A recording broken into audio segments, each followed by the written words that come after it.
একটা ছোট্ট গ্রামে বাস করত আবির নামে এক ছেলে আর তার ছোট বোন মিতু। তাদের সংসার ছিল খুবই সাধারণ। বাবা চাষাবাদ করতেন, মা সংসার সামলাতেন। অভাবের মধ্যেও ভালোবাসায় ভরা ছিল সেই পরিবার। আবির বয়স হলে পরিবারের চাপে বিয়ে হলো। তার স্ত্রী রুবি এসে সংসারে যোগ দিল। প্রথম প্রথম সবকিছু ভালোই চলছিল। মা বাবাও ভেবেছিলেন ছেলের বউ এলে ঘরে হাসি খুশি বাড়বে। কিন্তু ধীরে ধীরে চিত্রটা বদলাতে শুরু করলো। রুবি চাইতো আলাদা ঘর, আলাদা সংসার। সে প্রায়ই আবিরকে বলতো, তুমি সারাদিন বাবা মার কথাই ভাবো, আমাদের নিজের সংসার কবে করবে? এভাবে চললে কোনোদিন সুখী হতে পারবো না। আবির মায়ের হাতের রান্না খেত, বাবার সঙ্গে জমিতে যেত। এসব ধীরে ধীরে কমতে লাগলো। মা বাবা লক্ষ্য করলেন ছেলে এখন আর আগের মতো তাদের খোঁজ নেয় না।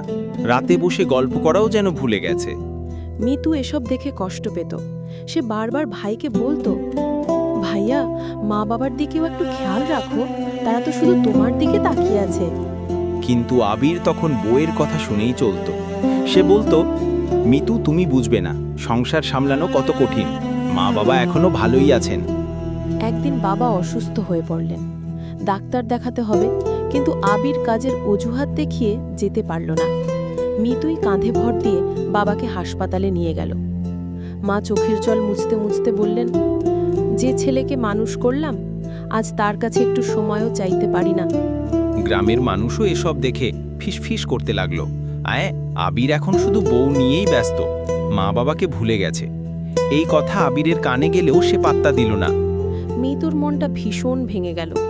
সে ঠিক করল, যেভাবেই হোক মা বাবাকে একা হতে দেবে না। সে পড়াশোনা শেষে চাকরি নিল, নিজের টাকায় বাবা মায়ের ওষুধ, সংসারের খরচ চালাতে লাগলো। সময়ের সঙ্গে আবিরও একদিন বুঝতে পারল, বউয়ের জন্য মা বাবাকে অবহেলা করে সে আসলে নিজের শিকড়কে কেটেছে।